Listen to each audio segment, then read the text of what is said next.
2 मार्च 1997.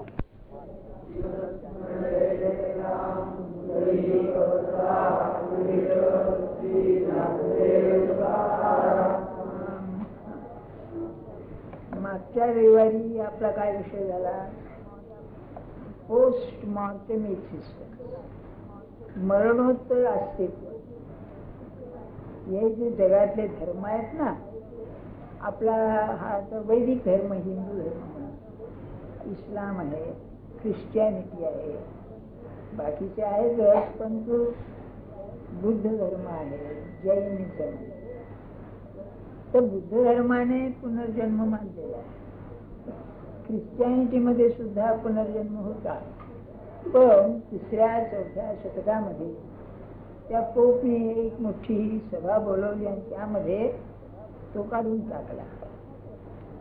माझ्या सांगण्याचा हेतू काय लक्षात ठेवा, मानवी जीवन याला आगे मागे पुढे आहे, काहीतरी पुढे आहे, काहीतरी मागे आहे, आणि त्याचा विचार केल्याशिवाय मानवी जीवनाचा संपूर्ण विचार होत नाही.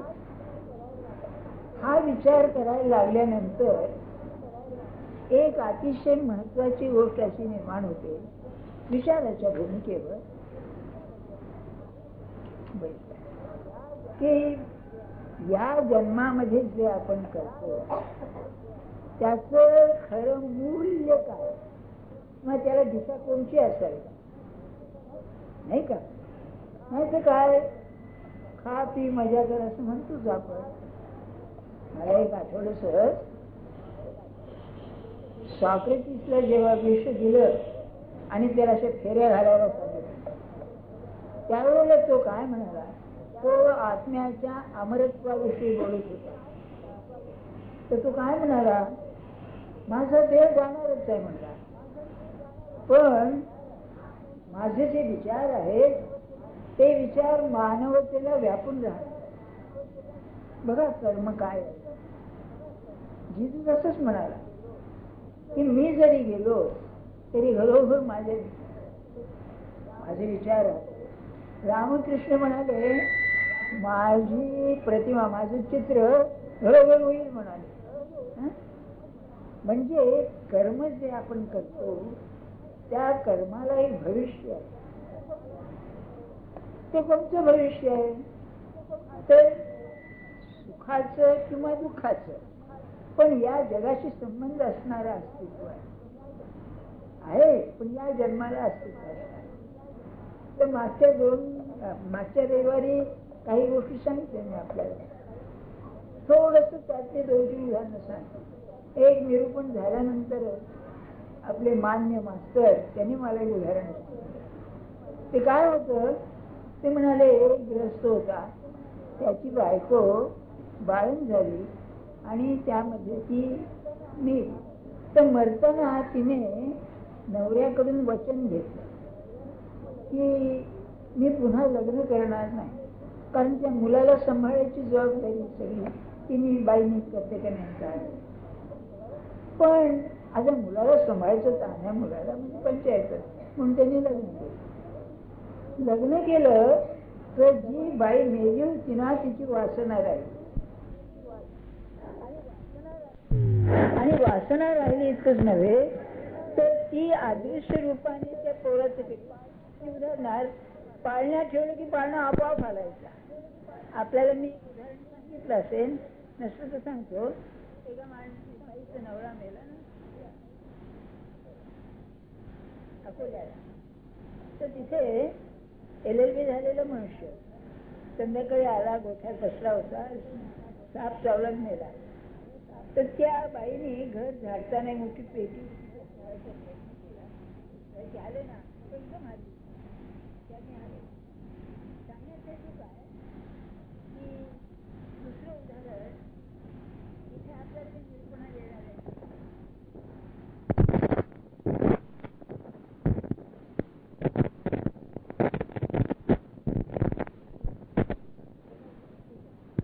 लोकांना शिकवित वगैरे असे.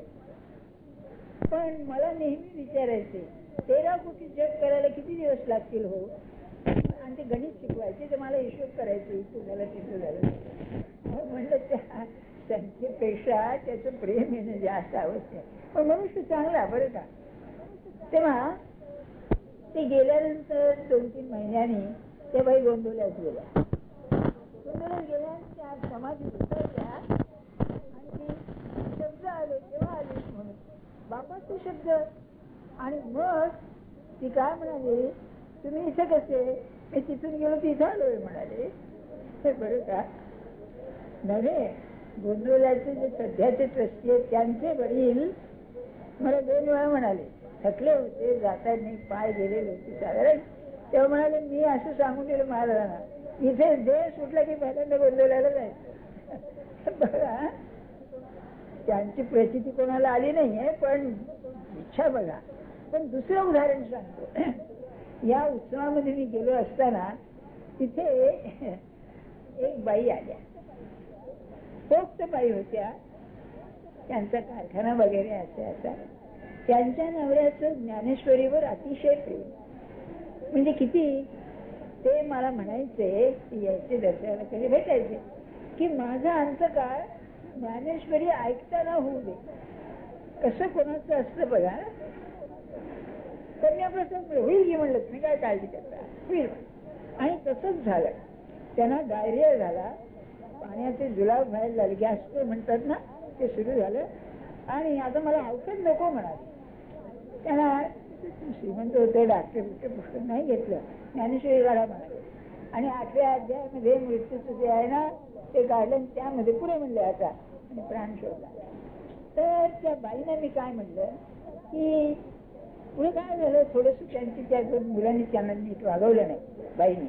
म्हणजे काय करायचंय, एका घरात राहायचंय, पण त्या नोकराला सांगायचं की जा बाईला सांग तुमचं ताट वाढलंय म्हणून, आपण घेऊन घ्यायचंय. असं थोडंसं झालं. तेव्हा त्या बाईनं ते फार असह्य झालं ना, ऐश्वर्यात वाढलेली बाई. तर मला म्हणजे काय करू आता, तिचं मनावर परिणाम होऊ लागला बघा. तेव्हा मी म्हटलं तुम्ही ज्ञानेश्वर महाराजांच्या दर्शनाला जा. माझा हेतू काही नव्हता, एक समाधान मिळावा आहे, बाकी हेतू काही नव्हता. पण आश्चर्याची गोष्ट अशी, ती बाई तिथे गेली आणि अगं म्हणलं मी इथेच आहे. अगं शब्द कानावर आले तर म्हणून तर तिने असं धावेतच विचारलं की तुम्ही केव्हा आला. ते तिथून सुटलं आणि झालो, इथेच आहे म्हणलं मी आता. ह्या कादंबरी नव्हे, त्या झालेल्या गोष्टी आपल्याला चमत्कार वाटतात. त्या युरोपियन लोकांनी त्याचे फोटो नाही दिलेले असतात बरं का. तेव्हा सांगण्याचा माझा हेतू आपल्याला असा की हे मरणोत्तर अस्तित्व आहे. आपलं जीवन जे आपल्याला दिसतं ना तितकं साधं नाही, आपल्या भोवती ते आहे. दुसरं एक सांगून ठेवतो, एक उदाहरण ते युरोपियन ग्रंथातलं आहे, म्हणजे पेलिकन मधल्या ग्रंथातलं. ते असं आहे की एका माणसाचं तो केंब्रिजचा विद्यार्थी होता, त्याचं एका वयस्कर बाईवरती प्रेम होतं. त्या लोकांमध्ये 5-10 वर्षाचं अंतर ते चालून जातं. तेव्हा ती बाई काय म्हणाली की काही जरी झालं तरी तू पुन्हा दुसरं लग्न करायचं नाही. बरं म्हणाला. पुरुष फार लबाड असतो बघा, संधी साधू असतो बायकांच्या पेक्षा, आणि बायका किती शहाण्या झाल्या तरी या बाबतीत मूर्ख ठरतात. तेव्हा कबूल केलं, त्याला खरंच वाटलं ते तिला. पण ती बाईंनी आणि त्याने पुन्हा लग्न केलं. केल्यानंतर त्या बाईला सारखी पहिल्यांदा ती स्वप्नात यायची की तू जागो, म्हणजे काढी मोड घे, हे माझं स्थान आहे, माझं घर आहे, तू इथे नाही उपयोगाची. तर सारखी तिला दिसायची. आणि तिकडे पुष्कळ ते मनोरुग्ण म्हणजे मानसिक डॉक्टर असतात, ते पुष्कळ झाले, काही झालं नाही बघा. शेवटी त्यांनी काडी मोड घेतली, तेव्हा त्याच्या घरात स्वस्तता आली. हे सगळं सांगायचं कारण आपलं जीवन जे आहे हे अतिशय गुंतागुंतीचं. आता पुढची पायरी आजच्या श्लोकात. आपण सगळी माणसं आहोत ना, एका शहरात राहतो नाही का. मुंबईमध्ये एका शहरात राहतो. या शहरामध्ये काही वस्त्या अशा आहेत की जिथे एका फ्लॅटची किंमत 1-1 कोटी रुपये आहे असं मी ऐकतो. त्या नरिमन पॉइंटला वगैरे अहो भाडं म्हणजे 50-50 हजार रुपये भाडं असतं फ्लॅट बरं का. आपण त्या शहरात राहतो की नाही, त्यांचं राहणं कसं असेल कल्पना करा. तुमच्या आमच्या खोली म्हणजे 1 रूम किचन, आणि त्यात सुद्धा पावळ्या घेऊन आला म्हणजे मुश्किलच व्हायची सगळी. आणि तिथे काय काय त्यांची हवेल्या असतात, त्यांची सोय काय असते. एका त्याच्यात राहतो ना. हे जसं एका शहरामध्ये निरनिराळ्या पातळीवरचे लोक राहतात, तसं मेल्यानंतर निरनिराळ्या पातळीवरती हे जीव राहतात. तर ते कसे, तर जे देवतांचे भक्त असतात ते देवतांच्या सान्निध्यात, जे पितर असतात पिशाच्य असतात पिशाच्यांच्या, आणि जे भक्त असतात ते भक्तांच्या रूपाने राहतात. आज हा श्लोक आहे. बरं, तेव्हा पुष्कळ काय होतं की एखादा मनुष्य जर चांगला असेल आणि मरायला लागला तर त्याला नेण्याकरता चांगले जीव येतात. म्हणजे त्याची जशी आध्यात्मिक पातळी असेल त्याप्रमाणे ते येतात. बरं, तुम्हाला न्यायला का पोलीस ऑफिसर यायचं नाही हो, काळजी करू नका. ज्ञानेश्वर महाराजांचं प्रेम असले बरं, ओळखीचंही नसेल, पण ते जे 3 लोक आहेत पहिले, त्याला लोक म्हणलेले आपल्याकडे. हा भू म्हणजे पृथ्वीचा, याच्या पुढचं आहे तर भुवार लोक म्हणतात. म्हणजे साधी माणसं व्यसनी अशी दुष्ट वृत्तीची, भू भू भुवा, आणि त्याच्या पुढे स्वर्ग स्वहा, स्वर्ग लोक. हे 3 जे आहेत ना, हे अत्यंत या पृथ्वीशी निकट संबंधित आहे. तर स्वर्ग लोकांमध्ये इथलेच की नाही प्रश्न तिथे असतात. आता तिची कल्पनाच आहे ती कल्पना कशी, एक गाग म्हणून मोठा कवी होऊन गेला, उर्दू कवी. तो काय म्हणाला, तो पीत असे, दारू पीत असे. अरे काय दारू पीत, त्याचं कारण आहे म्हणाला, इथे मी सवय करतोय. कसली, तर म्हणलं आमच्या माये स्वर्गामध्ये दारूची नदी आहे, त्या तिथे पिऊन घ्या तुम्ही. गंगा म्हणायचं नाही त्याला. तर तिथे पोटभर पिण्याला अडचण पोट तिथे सवय करतोय म्हणाले. आणि ही गोष्ट खरी आहे की स्वर्गाचे जे वर्णन आहे ते वर्णन सगळं भोगाचं वर्णन आहे.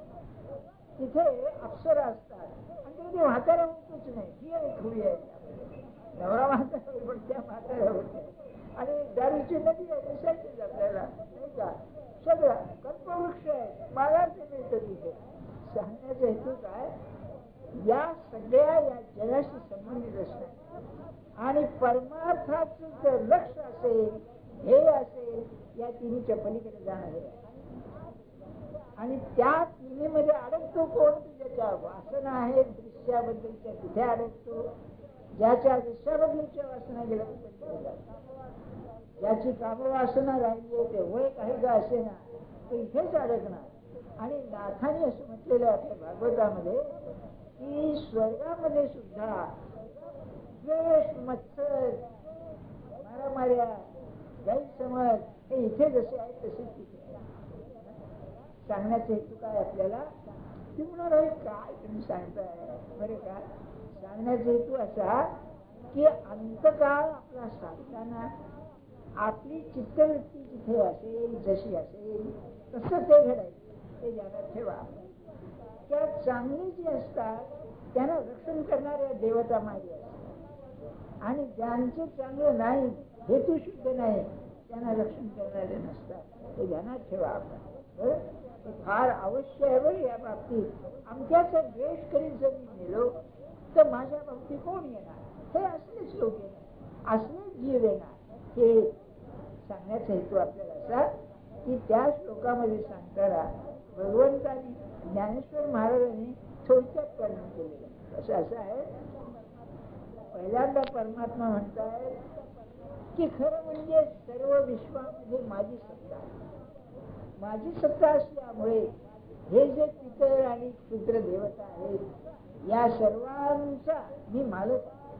ते जे सर्व तुम्हाला फळ देतात ते माझ्या इच्छेने देतात. यज्ञ आहे, आमका आहे, तमका आहे. यज्ञामध्ये निर्णय देवतांना आवाहन केलेलं जातं ना, ते आवाहन सुद्धा माझ्या सत्तेने आहे. समर्थांचं एक पद आहे बघा, काय आहे, अशी ही देवाची करणी. काय बरं करणी आहे देवाची? सत्ता मात्रे वर्षते जलधर पीक पिके धरण. त्याची सत्ता आहे म्हणून पाऊस पडतो आणि त्या पाऊस पडल्याने शेत पिकतं. मग यज्ञ तुम्ही पर्जन्य यज्ञ करता कशाला? ती पर्जन्याची जी देवता आहे ती तुम्हाला पाऊस पाडेल हे म्हणण्यापेक्षा परमात्माच त्याचा मालक आहे, तो करेल असं का म्हणत? आपण करतो ना अलीकडे सुद्धा आता हे जसं पुनरावृत्ती झालेली आहे ना, काय निनाळे यज्ञ करा म्हणून. आणि त्या यज्ञामध्ये बघा, तुम्ही खरं सांगा, मी तुमचा बुद्धिभेद करीत नाही, त्या यज्ञामध्ये देवतेला नवीन रेशमी साडी त्या अग्नीत टाकतात, तुपाचे 2-3 डबे टाकतात, काळे तीळ घालतात. आम्ही का घालीत नाही कोण असतो, संक्रांतीला लागत असतील काळे तीळ घालतात नाही का?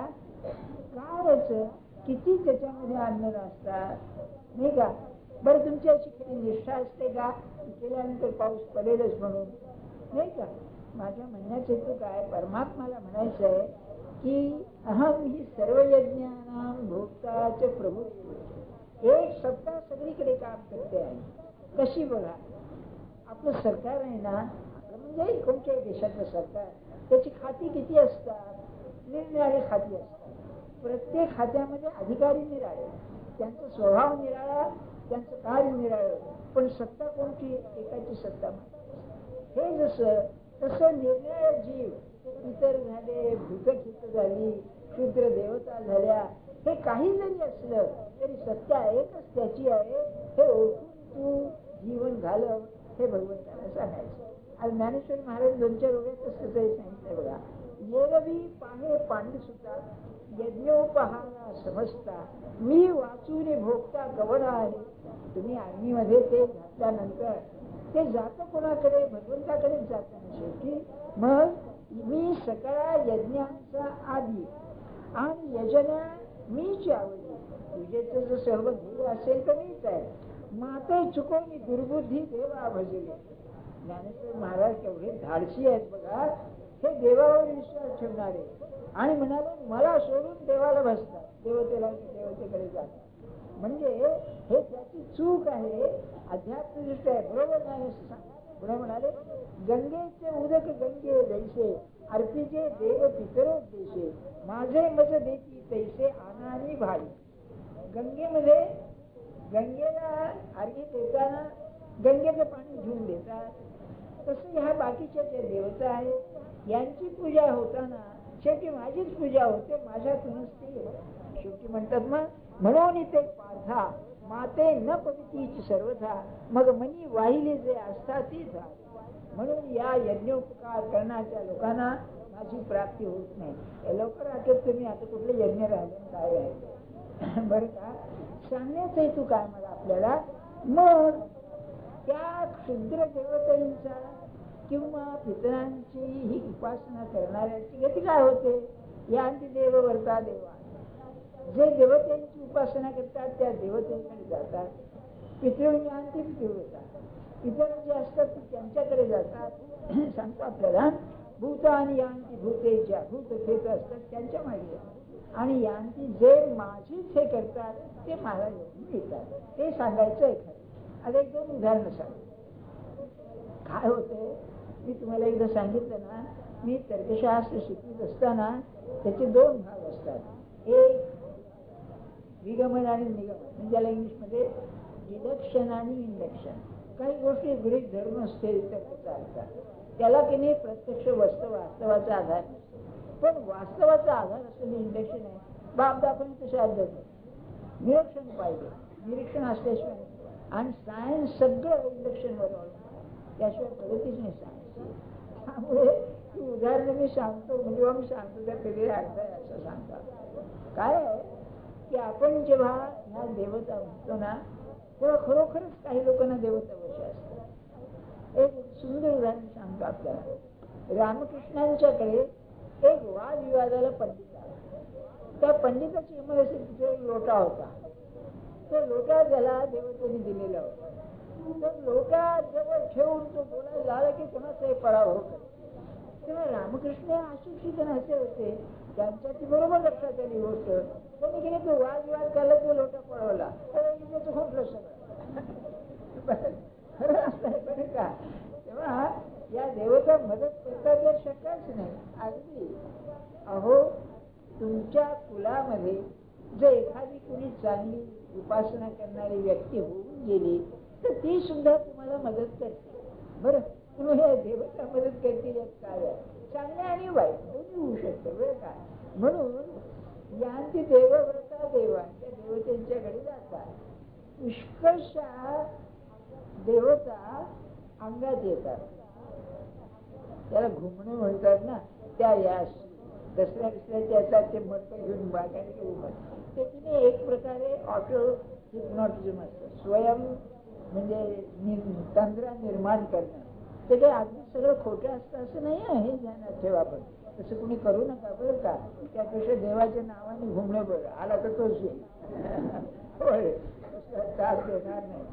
पण एक इंग्रजी ग्रंथ आहे, त्याचं नाव मला आठवत नाही. डॉक्टर आहे, सर्जन आहे मोठा, त्याच्या अंगामध्ये एक मेलेलं सर्जन येतो आणि तो ऑपरेशन करतो. आता माझं नाव तोंडावर आहे, आठवत नाही. प्रसिद्ध पुस्तक आहे ते, काही हे नाही आहे.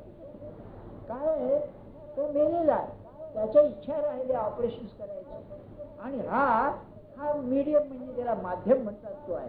तेव्हा तो सर्जन मेलेला याचा तावा घेतो आणि त्याचं ऑपरेशन करतो. काय आठवलं म्हणजे सांगितलं.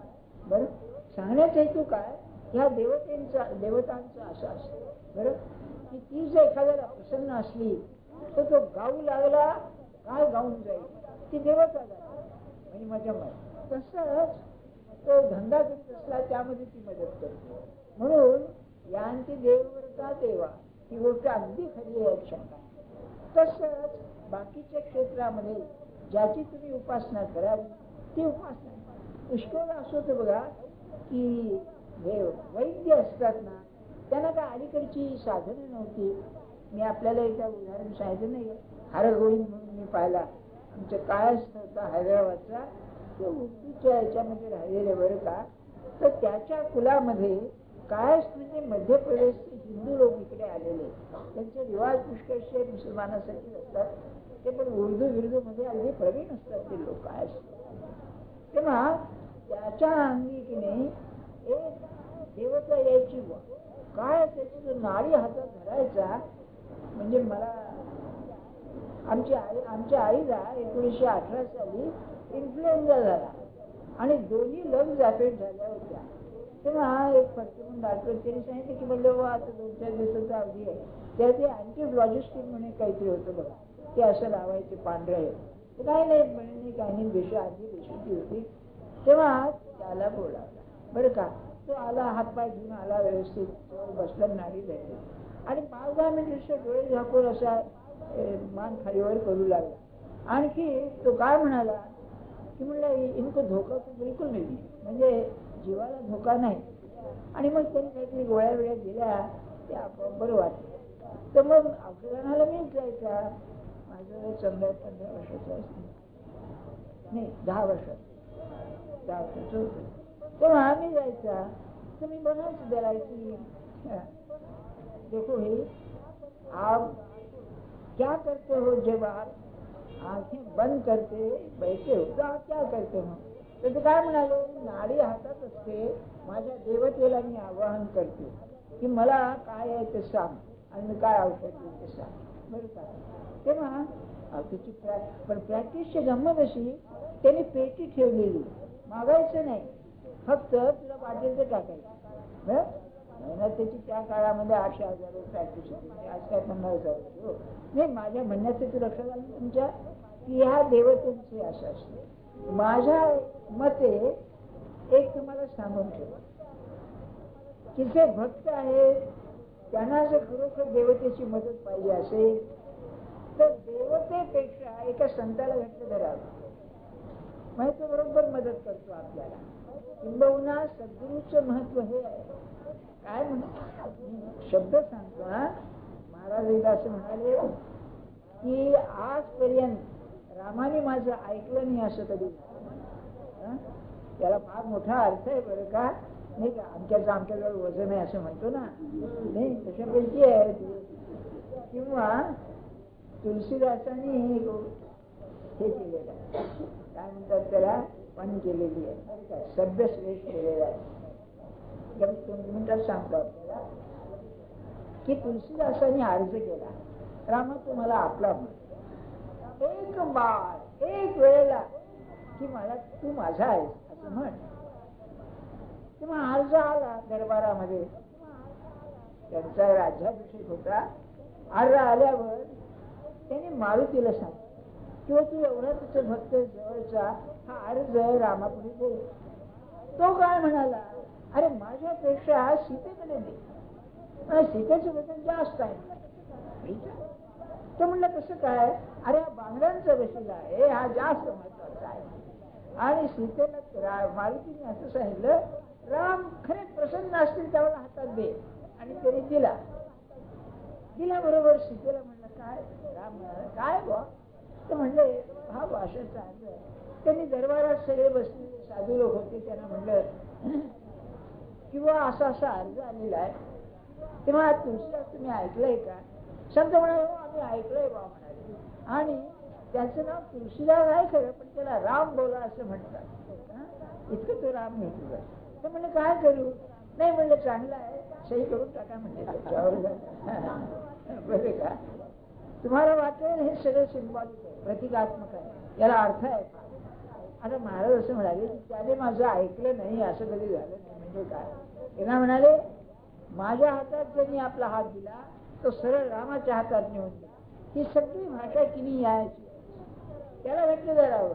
किती घट्ट धरावं की तो जितका आपल्या स्वामीला वश करून आहे तितके ते आपल्याला वश होतात. म्हणजे मग भानगडच नाही बरं का.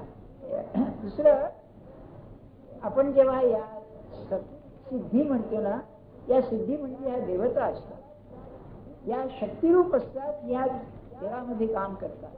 आणि त्या जर आपल्याला वश झाल्या तर काय बोलायची सोयच नाही. त्यापैकी कलावंतांना वश असलेली जर देवता असेल तर ती म्हणजे सरस्वती. सरस्वती एक ऐकण्यासारखी गोष्ट आहे. मला ते गोळे म्हणून एक होते, केशवराव गोळे म्हणून, त्यांचा बकऱ्यांशी फार निकट संबंध. म्हणजे किती, हे MBBSच्या 4थ्या वर्षाला असताना त्यांच्या गाणं ऐकण्यापायी त्यांनी रात्री सोडली. इतकं त्यांचं गाणं होती बरं का. तेव्हा आणि त्यांना एक चीज आठवली का नाही, ते फार एक चांगली चीज म्हणायची. त्याच्यात असं आहे की हमको विसार कहा चले, ती म्हणते मला सोडून कुठे चालला असं बरं का. तर ती म्हणे भरी दुनिया ती मन शिवू लागली, तुझ्याशिवाय संबंध ही दुनिया मला बरं आणि आखे बरंच रही आहे असं बरं का. तेव्हा मी म्हणते की यात काय विशेष आहे. तर म्हणले बुवा काय म्हणायचे की मी ते गाणं म्हणायला लागलो म्हणजे मला सगळा विसर पडतो. इतकंच नव्हे, कुणीतरी मला सुचवतं हे म्हण हे म्हण हे म्हण. इतकं म्हणाले ते कुठून येतं काय येतं माहिती नाही. तसंच मैफलीला बसल्यानंतर अलीकडे काय असतं ते देतं, आमचं गाणं आमचं गाणं ते नाही, तुझे सुचवून ते गायचं. काय स्थिती असते ही देवताच ही सरस्वती. सरस्वती ही नसते ना, नाही का. आचार्यांनी याच्यावरती श्लेष केला बरं का. आचार्य आचार्यांनी म्हणजे अलीकडचे गवई म्हणजे सरस्वतीच्या हातात वीणा द्यायच्या ऐवजी ताशा देतात बनवायला म्हणाले. उपमा म्हणजे सरस्वतीचं गाणं किती नाजूक आणि असेल. विद्येची देवता सुद्धा सरस्वतीच्या मला माहिती सांगण्याचे तू काय याला अर्थ आहे लक्षात ठेवा. आणि त्याला त्याला ती रक्षण करणारी देवता असते यात शंका. म्हणून यांची देवव्रता देवान पितृ यांची पितृव्रता, ते आपल्या याचे रक्षण करतात त्यात शंका नाही. आणि जे देवाचे आहे ते देवाकडे जातात. आता ज्ञानेश्वर महाराज मने वाचा करण जयांची भजने देवाची वाहणी ते शरीर जाते खणी देवची जाणे. ईश्वर स्वरूप नव्हे, या देवतांचं स्वरूप त्याला येतं मेल्यानंतर, कारण त्याचं चित्तन सारखं असतं म्हणून ते घडतं. पुढे अथवा पितरांची व्रते वाहती दयांची चित्ते जीवत सरली या तया ते पितृत्व बळे. मध्ये सांगतो तत्वज्ञानामध्ये मरणोत्तर अस्तित्वाचा जो विषय आहे याला एस्कॅटॉलॉजी असे म्हणतात. आपल्याकडे ते असं नाही, टॉलॉजी. त्यामध्ये की या गोष्टी असतात, या काही श्रद्धेवरतीच मानल्या पाहिजे. मानव असं नाही, पण जीवनाचा समग्र विचार केला तर त्या असतात त्या शंका. म्हणून सांगतो ते पितृ जातात. का क्षुद्र देवता आदी भूते तीच जयांची परमदैवते जी अभिचारी ती तया ते उपासी. अभिचार म्हणजे विचित्र काहीतरी आचार असतो. एक उदाहरण सांगतो आपल्याला. काही गोष्टीच फार करतो, अजून आठवतात. आमच्याकडे हैदराबादला एक पंतुलू नावाचा ग्रस्त आमच्याकडे आहे. तुम्हाला मी सांगतोय, पंतुलू हा तेलुगू शब्द आहे, आंध्रा. पंतुलू म्हणजे मास, बरं का. तेव्हा हा यायचा. त्याचा ड्रेस म्हणजे अंगावर एक पंचा आणि खाली लुंगी, पायात काही नाही असा. हा प्रायमरीचा एक मास्टर होता. तो होता मद्रास युनिव्हर्सिटीचा विद्वान, बरं, म्हणजे ती परीक्षा आहे विद्वान म्हणून, संस्कृत होता, पण त्या प्रायमरीचा मास्टर होता. त्याला तिने एक क्षुद्र देवता प्रसन्न होती. त्याला काय होतं की तुम्ही काही विचारलंच नाही त्याला, किंवा कलकत्त्याला ते आमचं कुठे आहे, तो डोळे झाकायचा आणि त्याचं सांगायचं. बरं, मग तो की नाही एकदा संध्याकाळी आमच्याकडे आला असताना गप्पा चालायचं. तो राहायचा स्मशानामध्ये. हो, आणि तुम्हाला खरं वाटेल का, तो तिथे प्रेताच्या डोक्यावरती भात शिजवून खायचा. हे मी पाहिलेलं ऐकून नव्हे, बरं का.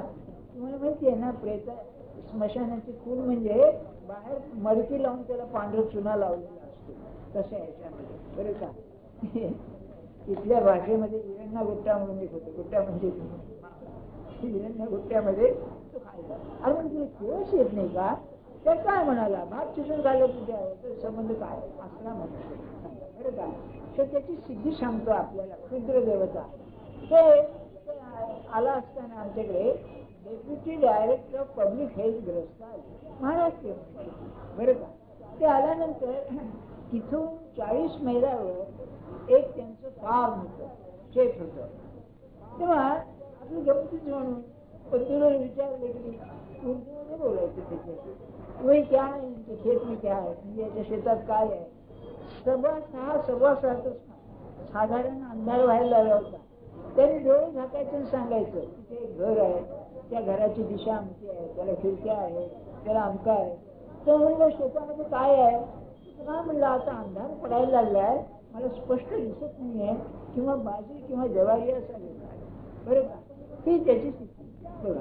म्हणून त्यांनी म्हणले रे अभिचारी की आता काय तिथे. पण हे आपल्याला विचित्र वाटतं.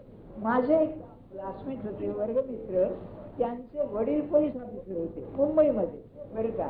ते ठाण्याला DSP म्हणून रिटायर झाले. मग तेव्हा त्यांची तरह अशी, ते कुठे यायला गेले ना यात्रेला, म्हणजे मरण यात्रेला, तिथे एखादं प्रेस जळत असलं तर त्यातील लाकडं बाहेर करून ते करून चहा पिऊन द्यायची. मी म्हणजे चहा जातो कसा, तुम्ही या माझ्याबरोबर त्या, म्हणजे त्याची नंतर ते आवडत असेल. आता भूत त्याला अंगात आलं म्हणजे बघते जायचे. हो, त्याचा काय माणसं असतात जगामध्ये, विचित्र. म्हणून अभिचारी की तया ते उपासी, ते फार वाईट असतात. त्याची जी आचरण असतात ना, अतिशय वाईट असतात. पण त्याच्या त्यांनी वर्णन केले. मग तया देहाची जवनिक पिकली आणि भूतत्वाची प्राप्ती झाली, एवं संकल्पवशे फळली कर्मे तया. तेव्हा देहाचा म्हणजे हा पडदा आहे जणू काय, तर हा पडदा गेला म्हणजे हा मनुष्य मेला तर तो त्या भूतांच्या योनीला जातो. आता मग मीच डोळा देखला, मग त्याने आता खरी भक्तीची सुरुवात झाली बरं का. हे सगळे सांगताना सुद्धा की नाही लवकर आठवावे माझ्याही मनात. आता बघा तुम्हाला 3 गोष्टी पहिल्यांदा लक्षात ठेवा. भक्तीचं रहस्य काय आहे. एक सांगतो आपल्याला, जगाकडे पाहण्याचे 2 दृष्टी आहेत. हे सगळं विसरून जा बरं का. एक आहे ती बुद्धिप्रधान दृष्टी, ही विज्ञानाची दृष्टी, आणि दुसरी जी आहे ना ती कलेची दृष्टी आहे, सौंदर्याची दृष्टी आहे, ती प्रेमाची दृष्टी आहे. तेव्हा ईश्वराची आराधना करताना 2च मार्ग आहेत. एक ध्यान बुद्धीचं आणि दुसरं प्रेम. बरं, ध्यानात काय आहे, एकाग्र व्हायची शक्ती आहे ध्यानामध्ये, आणि प्रेमामध्ये समग्र होण्याची शक्ती आहे. दुसऱ्याशी तादात्म्य झाल्याशिवाय प्रेम होऊ शकत नाही. ध्यानामध्ये किंवा एकाग्रतेमध्ये रहस्य उलगडे, प्रेमामध्ये सौंदर्य सांगतो. आपला हा विषय नव्हे. काय असतं तत्वज्ञानामध्ये एस्थेटिक्स म्हणून आहे, सौंदर्यशास्त्र शिकवावं लागतं, नीतीशास्त्र. त्यामध्ये सोपं कोणचं आहे, ध्यानापेक्षा प्रेम सोपं. कारण शेवटी प्रेमात ध्यानच लागतं, पण त्या ध्यानाचा प्रकार निराळा असतो. ते समग्र ध्यान असतं. एकाग्रतेमध्ये जर चालू दिसेल, एकाग्रतेमध्ये समाधी लागेल 4 दिवशी. इथे समाधी लागून सुद्धा तो भानावर, म्हणजे साधो सहज समाधी भरी. कबीराचं पद आहे ना. कारण कसं आहे, जे जे मी कर्म करतो आहे त्या प्रत्येक कर्मामध्ये तुझं अस्तित्व मला वाटतं. हे आहे, याला भक्ती म्हणतात, त्याला ज्ञान म्हणतात. ज्ञान वृक्ष आहे. वस्तुस्थिती जशी असेल दिसेल, सत्याचं दर्शन ध्यानातही होईल, ज्ञानातही होईल, पण ते कोरडं राहील. प्रेमामध्ये जे दर्शन होईल ते सुंदर राहील. प्रेमामध्ये जे दर्शन होईल ते सुंदर राहील नाही, ते प्रेम वाहिल्याशिवाय राहणार नाही, दुसऱ्यावरती परिणाम करून राहील. तेव्हा आता ज्ञानेश्वर महाराज पुढच्या 10-15व्यामध्ये हा भक्तीचं रहस्य सांगायचं. बर, का होईल भांडण का असं आहे. प्राण्यामध्ये आणि माणसामध्ये जर मोठा फरक असेल तर प्राण्याला प्राणीपणाकडे काही दिसत नाही, माणसाला त्याच्या पलीकडे काहीतरी दिसतं. विष्णुमूर्तींचं म्हणणं फार बरोबर आहे. प्रत्येकाला काहीतरी व्हावंसं वाटतं, काहीतरी व्हावंसं. अरे काय व्हायचंय तुला, तर काय व्हायचंय म्हणजे माझ्यामध्ये परमात्मा स्वरूप होण्याचं बीज आहे, त्याचा विकास व्हायला पाहिजे. काहीतरी व्हायचंय ना, मग असं व्हायला पाहिजे की जिथे पलीकडे काय उरलंच नाही, आणि ते असेल परमात्मा. त्याला सत्य म्हणा.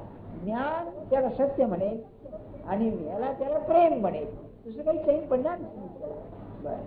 भगवंताचं म्हणणं असं की ज्ञान तर आहे, उत्तम आहे, शंकाच नाही, सत्याचं दर्शन करून देईल. पण किती लोक असतात त्या मार्गाने जाणारे. गीता असं सांगते, पुष्कळ लोक या मार्गाला जातात, पुष्कळ लोक. मनुष्याणां सहस्रेषु कश्चित् यतति सिद्धये. या संबंध लोकांमध्ये खरा प्रयत्न एखादा, आणि असे जे थोडे आहेत त्या प्रयत्न करणाऱ्यापैकी कश्चिन माम एखादाच मला बरं. ज्ञानेश्वर महाराज दृष्टांत दिसा लागलाय की पोहायला पुष्कळ पडले तर परतीला थोडेच पोचले म्हणाले. 1000 भानगडी असतात त्या. तेव्हा मला आपल्याला काय म्हणायचं, आपण संसारी, आपण भोगी आहोत. भोगी आणि त्यागी किंवा योगी म्हणा. तुम्हाला काय वाटतं, आपण गमतीने विचारतोय, तुम्ही भोगी आहात का योगी आहात? आपण कसे आहोत, भोगी योगी त्यागी दोघी आहोत, दोन्ही नाही. दोन्ही नाही आहे. भोगी असेल तर तो प्रेमाच्या मार्गाने जायला लागेल, आणि तो जर योगी असेल तर वैराग्याच्याच मार्गाने जावं लागेल. वैराग्याचं स्वरूप मिळालं, पण जास्त सुंदर असेल तर तो. आता आपलं त्याला कसं पाहिजे, भोगी असून सुद्धा आपल्याला योग साधला पाहिजे, आणि ते असेल तर भक्तीचं मर्म आहे. ते ज्ञानेश्वर महाराजांनी सांगितलेलं आहे. काहीतरी थोडं फार तात्विक होत नाहीये ना, सांगतो आपल्याला. का हो, भोगी म्हणजे काय, मला असं सांगा. माणसाला जगाकडे पाहण्याची दृष्टी असते ना. एक उदाहरण घ्या की समजा एखाद्या बाईला उशिरा मूल झालं, मुलं सगळ्या म्हणजे हजारो बायकांना होतात, पण हे उशिरा झालेलं मूल जरा थोडं कमी जास्त जरी असलं तरी किती सुंदर दिसतं. तिला ते तानं मूल दिलेलं पाहताना तिला अश्रू आल्याशिवाय राहत नाही. हे काय असतं? हे सौंदर्याचं दर्शन. ती बाईला असणारी नैसर्गिक दृष्टी जी आहे, ती नैसर्गिक दृष्टी जगाकडे पाहताना येणं म्हणजे प्रेमाचं उगम. एक उदाहरण, एक गुलाबाचं फूल आहे. कशातून येतं? मातीतून येतं ना. मातीचं दर्शन घ्या, गुलाबाचं दर्शन घ्या, त्याच्यात काही साम्य आहे का? पण त्याला असं वाटतं, अरे या मातीमधून इतकं सुंदर फूल. कमल चिखलातून येतं ना, चिखल तू चिखल असते. ज्ञानेश्वर महाराजांनी दृष्टांत दिलाय पुढे की म्हणाले, जे बेडूक असतो त्या चिखलातच असतो, पण त्याला त्या कमळाची काही किंमतच नसते. तसं जगाचं सौंदर्य पाहण्याकरता लागलेली दृष्टी पाहिजे, आणि ती दृष्टी निर्माण करण्याकरता ज्याने निर्माण केली त्याच्यावर प्रेम पाहिजे. त्याला भक्ती असं म्हणतात. जग सुंदरच दिसेल काय दिसतं. आणखी एक सहज सांगतो, आणखी एक दृष्टी अशी आहे. तुम्हाला माहिती असेल की खरे अनुभवी जे वैद्य किंवा डॉक्टर असतात ना, त्यांच्या याच्यात वर्णन असं आहे ग्रंथामध्ये, तो चालतो कसा, तो बोलतो कसा, तो पाहतो कसा, त्याचा रोग काढण्याकरता हा करा, बंद करा, हे तर करतं, हो का नाही का, जरा श्वास घ्या, हे जाऊ द्या हो, पण त्याच्या हालचालीवरून तर सुद्धा रोग पाहतात. होय ना? म्हणजे ती दृष्टी आहे की नाही. मग आपल्यापैकी एक डॉक्टर आहेत, ते मला म्हणाले एका माणसाला अर्धांगाचा झटका आला. आदल्या वर्षी त्यांना भेटले होते. मला ते म्हणाले त्यावेळेलाच मला वाटतं की यांना अर्धांग होणार, कारण म्हणाले त्यांच्या डोळ्यामध्ये त्यांना फार ब्लड प्रेशर असलं पाहिजे हे मला जाणीव होती, पण त्यालाही कल्पना नाही. आणि एकदम हात अटॅक आला आपला, त्याचा हात अर्धांगाचा पॅरालिसिस झाला. कसं असेल मला सांगा. म्हणजे दृष्टी आहे ना, ही दृष्टी आपण वाढवणं म्हणजे समग्रतेकडे पाहणार. मी तुम्हाला असं विचारतो, आपण लहानाचे मोठे झालो म्हणजे विकास पावलो ना. हा विकास पावत असताना जी शक्ती माझ्यामध्ये काम करीत होती त्या पावण्याची, त्याची कधी जाणीव झाली का आपल्याला? नाही झाली. ही शक्ती जर माझ्यात काम करते आहे, तशी प्रत्येक व्यक्तीमध्ये काम करते आहे. तेव्हा ध्यानात एकाग्रता म्हणजे एका बाजूला राहील, तर सगळ्यामध्ये ही जी शक्ती काम करते आहे तीच माझ्यामध्ये आहे. तिच्या तो सौंदर्य पाहणं म्हणजे भक्ती आहे. याला आज भगवंताचं कर्तेपण म्हणतात. आणि काय आहे भक्ती की जिकडे तिकडे अरे काय आहे बघा. तुम्ही पाहताना आपल्याला दात येतात तेव्हा लहान मुलं असतात त्यांच्या तोंडात दात, म्हातारपणी जातात म्हणा, परंतु ते दात कशी येत असतील थोडी कल्पना करा आपण आतमधून. पण दुसरं एक सांगतो, माझ्याबरोबर जे डॉक्टर येतात ना, ते मला म्हणाले काही वेळेला मी ऑपरेशन आता करायचं म्हणजे माझ्या मनात सुस्त काहीतरी असं करावं तसं करावं, तर ते जे मेंदूतून सुस्त ते कुठून येतं हे मला कळत नाही. असं ते मला काय आहे बघा. म्हणजे जगाकडे पाहण्याची दृष्टी जी आहे ही दृष्टी अशी प्रेममय बनवणं याचं नाव भक्ती आहे. बरं, असे आहे का आपल्याकडे? आहे का नाही? याच्यामध्ये तुम्ही पहा, हे लहान मुलं एखाद्या निबंध लिहिला. मी पाहिलं, एक पुस्तक पाहिलं की गेल्या 5-10 वर्षामध्ये ज्या मॅट्रिकच्या मुलांनी अप्रतिम निबंध लिहिले त्याचं पुस्तक छापलं. आता ते पोरं 15-16 वर्षाचे असणार मुलं आणि मुली, त्यांचे काही निबंध इतके अप्रतिम आहेत त्यामध्ये की या वयाला इतकं हे सुचणं म्हणजे किती सौंदर्य आहे त्यामध्ये, नाही का? तसं आपण जगाकडे सौंदर्य पाहायला शिकलं पाहिजे. म्हणजे मला आठवलं आता अण्णासाहेब पटवर्धन जेव्हा दक्षिणेत गेले होते तेव्हा त्यांना विचारलं की अण्णासाहेब 2 गोष्टी सांगतो. ते एकदा बाहेर शौचालय गेलेले होते आणि एक खुर्स पुरुष म्हणजे कोकणात असतात ते, त्याच्या डोळे लाल असतात आणि त्याच्या नजरेमध्ये विष असतं असं म्हणतात. तेव्हा ते शौचाला बसले असताना ते पुरुष आलं आणि त्याने यांच्यावरती नजर रोखली, यांनी त्याच्यावरती नजर रोखली. अण्णासाहेबांचं कामच बरं होतं बरं का. तेव्हा 5 मिनिटं नजर झाली दोघांची आणि ते निघून गेलं. त्याचा काय परिणाम झाला, अण्णासाहेब 2 तास लाळ गाडीत होते, घागरभर लाळ गाडी. बरं का. तर दुसरं असं म्हणले की अण्णासाहेब तुम्ही 2 फड्यांचा नाग पाहिलाय का? हो पाहिलाय म्हणाले. आणि ते 2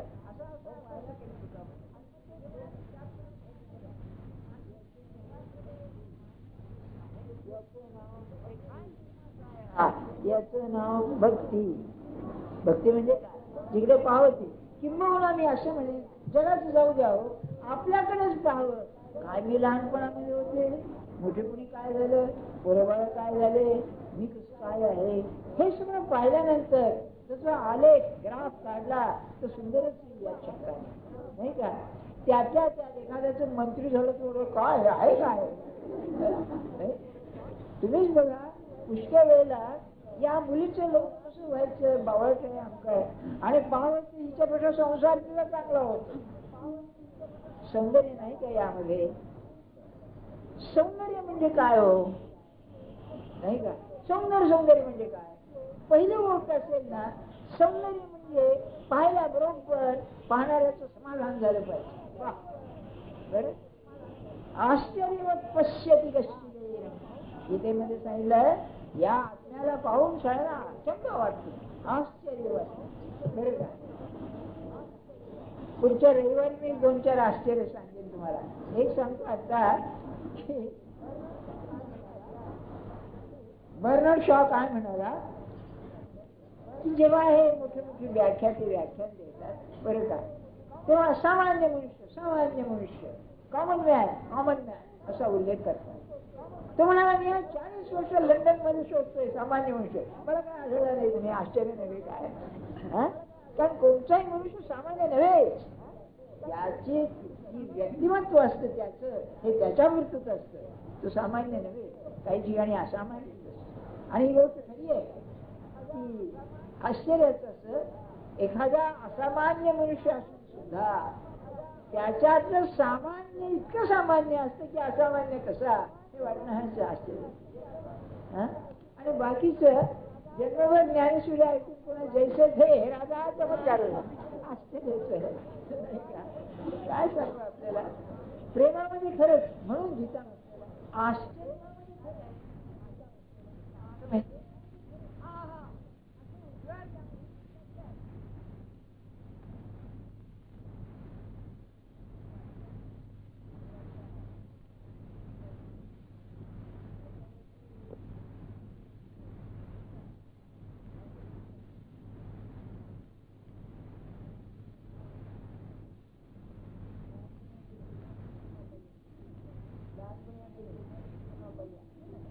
लहानपणी आमच्या शेजारी तुझं नाव भैया. काय बघा आश्चर्यच आहे. काय कोणामध्ये असतं कसं सांगावं नाही काय. म्हणजे माणसाला ईश्वरावरती जर प्रेम करायचं असेल तर त्याला स्वतःकडे आणि जगाकडे समग्रतेनं पाहता आलं पाहिजे. हा माझा मुद्दा तिथे.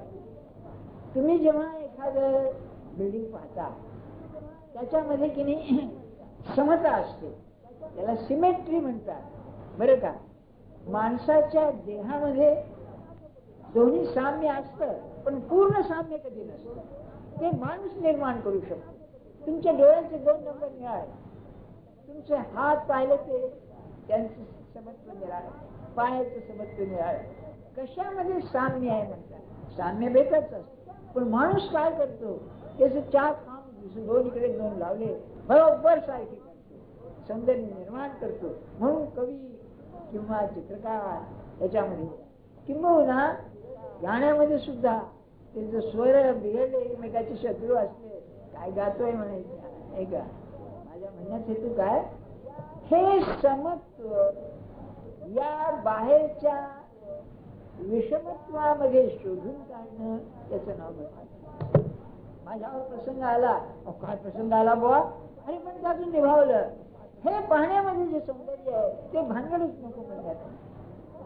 म्हणून जीवनामध्ये जे दुःख आहे त्या दुःखाच्या पार्श्वभूमीमध्ये असणार जे भगवंताचं सृजनशीलत्व आहे ते पाहणं, याचं नाव भक्ती. अरे हे दिसते प्रत्यक्ष व्यवहारात हे बरोबर नाही, मला त्रास देत आहे, तरी पण तुझी इच्छा आहे ना, त्यात कौतुक आहे असं म्हणून जो पाहणार आहे तो भक्त काय. अरे दोष नको नाही का. बर, आता दुसरी बाजू सांगता. हे जे सौंदर्य आपण म्हणतो, या सौंदर्यामध्ये थोडं तरी कुरूपत्व असल्याशिवाय सौंदर्य उठून दिसत नाही. तुम्हाला माहिती आहे की लग्नाला उभा राहण्याकरता बाईला तयार केली, बाईला नव्हे, मुलीला तयार केली. हो, आता बाईच म्हणायची पाहिजे. तयार केली, गालाला काळा डाग देतात ना, का हो? अरे तो काळा डाग ते सौंदर्य वाढवतो ना. असं काय करता, कारण त्याच्यामध्ये थोडासा विरोध दिसल्याशिवाय सौंदर्य जास्त मनावरती परिणाम करीत. तेव्हा त्याच्यामध्ये थोडासा दोष असल्याशिवाय ते होत नाही. मग ईश्वराच्या भक्तीमध्ये माझ्या जीवनात चांगलं वाईट असणारच, तर जे चांगलं आहे त्याला थोडं डागाळणारं जे थोडं आहे ना, त्याच्याकरता नाराज न होताना त्या समग्रतेमध्ये ते सुंदरच आहे असं वाटणं, याचं नाव.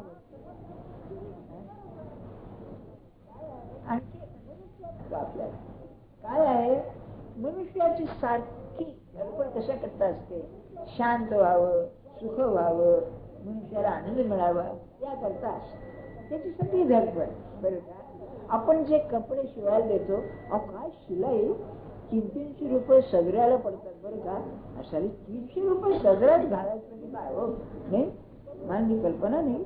कसं असतं बघा, त्यापेक्षा संन्यासाचा डबा बरा की आपल्या गाठ कसं घाल म्हणजे लोक घालतात तसं आपलं पुढ्यापर्यंत आहे. लोक काय कसं विचारा तुम्ही, का एवढी शिलाई का, त्या देहाला तर बरोबर बसला पाहिजे, जिथं तिथे बसला पाहिजे, नाही का. मग त्याची ती खिसे विषय ते सगळे असे दिसायला सुद्धा सौंदर्य पाहिजे त्याच्यामध्ये, होय ना. मग मानवी जीवन जर तुम्ही म्हटलं तर मानवी जीवनाचा समग्र विचार करताना ज्या घटना त्यामध्ये आहे त्या घटना बरोबर जिथल्या तिथे बसल्या आहेत, झालं ते उत्तम झालं असं ज्याला वाटलं त्याला भक्ती करता येईल. जे जे काही करीसी ते माझे सहित हे तो प्रचित कळवाले काय तू काय बघा. आपण ही दृष्टी येणं याची नाव भक्ती आहे. तू करतोस ना, मला ते बरोबर वाटत नाहीये, पण नाही तू करतो ते बरोबर आहे. आणि गंमत अशी, तुम्हाला आपण बालसंग आहे, उत्तम शिल्पी आहे आणि तो कपडा कापायला लावला. अरे हा काय तिकडे कापतोय, काय नासेल ते नाही कपडा, त्याची ती बरोबर दृष्टी असते, ते तुकडे कसे करायचे आणि काय करायचे.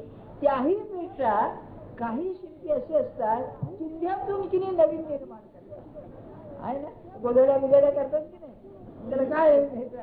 मग भक्ती म्हणजे की जे एकमेकाशी न जुळणार आहे किंवा जे टाकाऊ आहे त्याच्यातून सौंदर्य निर्माण करणं, प्रेम निर्माण करणं, हे भक्तीचे लक्षण.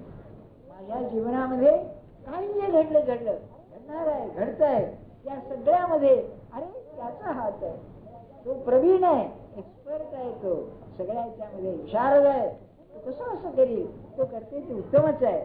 म्हणून प्रत्येक ठिकाणी तू माझं स्वहित करतोयस, माझं कल्याण करतोयस, ही भावना घट्ट धरली की मग तो जो ग्राफ म्हणजे आलेख आहे तो सुंदरच होईल. तुकाराम महाराजांनी असं म्हणायचं, काय संकट आली पण तू करतोस ना ते बरोबरच आहे, ते चांगलंच आहे. ही विद्या गुरुशिवाय येत नाही. आपल्याला हो आपण किती विचार करा बरं का. आज सुद्धा ऍक्सिडेंट झाला आणि पाय मोडला, काय देवा म्हणजे बरोबर आहे. पण एक उदाहरण सांगतो आपल्याला. एक रोमन सैनिक होता, बरोबर, लढाईमध्ये त्याचा एक पाय गेला.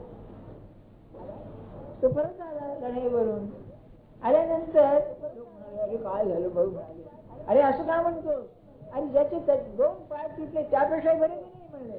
हा असं तो जसं म्हणाला, एपिक्टेटस उदाहरण दिले, रोमन तत्वज्ञ होता, विचारलं त्यांनी. म्हणजे जे घडतं आहे त्याच्यापेक्षा जे वाईट आहे त्यापेक्षा हे बरं नाही का, ही दृष्टी निर्माण करून या विश्वाला चालवणारी जी शक्ती आहे ती माझ्या कल्याणाचंच करणार आहे, करीत आहे, ही भावना ठेवणं म्हणजे भक्ती. आणि ते ज्ञानेश्वर महाराजांना आता सांगायचं की नाही,